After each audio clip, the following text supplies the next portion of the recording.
এদের দ্বিতীয় মৃত্যুবার্ষিকী। এই মৃত্যুবার্ষিকীতে সারা দেশ শহীদ আবু সাইদকে স্মরণ করছে, শহীদ ওয়াসিমকে স্মরণ করছে।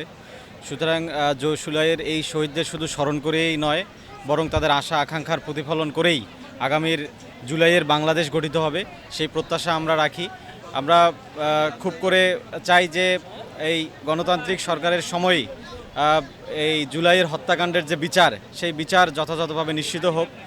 আমরা যে শহীদ আবু সাইদকে স্মরণীয় করে রাখতে যে ধরনের কথাগুলো বলছি, যে তাকে ঘিরে বিভিন্ন গবেষণা সেমিনার হওয়া উচিত, যদি এটি করা হয় তাহলে শুধুমাত্র এই প্রজন্ম নয়, আগামী প্রজন্মও শহীদ আবু সাইদকে স্মরণ করবে এবং দেশমাতৃকার যে কোনো সংকটকালীন মুহূর্তে শহীদ আবু সাইদের মতো কিন্তু তরুণরা বুক চিতিয়ে দাঁড়িয়ে যাবে। পা আগে থেকেই ছিল না, আমি কৃত্রিম পা নিয়ে যুদ্ধ করছি, আবার এখন পা নেই। তারপরেও এই দেশের এই পরিস্থিতিতে আবু সাইদ ভাই যেদিন মারা গেছে, তারপরে দৃশ্য দেখার পর আমি আর ঘরে আটকায় রাখতে পারিনি। এরপর আমাদের পরীক্ষা ছিল, তো সেই সময় এইচএসসি, যার ফলে আমাদের ওইভাবে আসতে দেয়নি।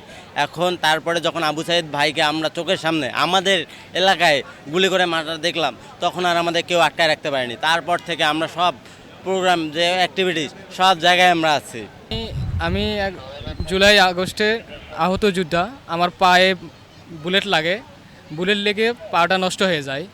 এখন আমি পুনর্বাসনের জন্য আবেদন করা হয়েছে, এখনও সেটা কার্যকর হয়নি। আমি আশা করি মুক্তিযুদ্ধ মন্ত্রণালয় থেকে সেটা কার্যকর করা হবে। এবং আজকে আমি আসছি বগুড়া থেকে।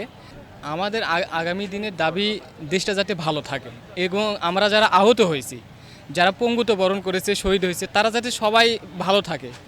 দেশের কাছে এটা মানে আশা আমাদের। আমরা তো আর কোনো কর্ম করতে পারবো না ভবিষ্যতে। এই জন্য আমাদের আশা যে আমরা মানে কর্ম যাতে পাই, মুক্তিযুদ্ধ মন্ত্রণালয় থেকে আমাদের যাতে সে কর্মটা ব্যবস্থা করে দেয়।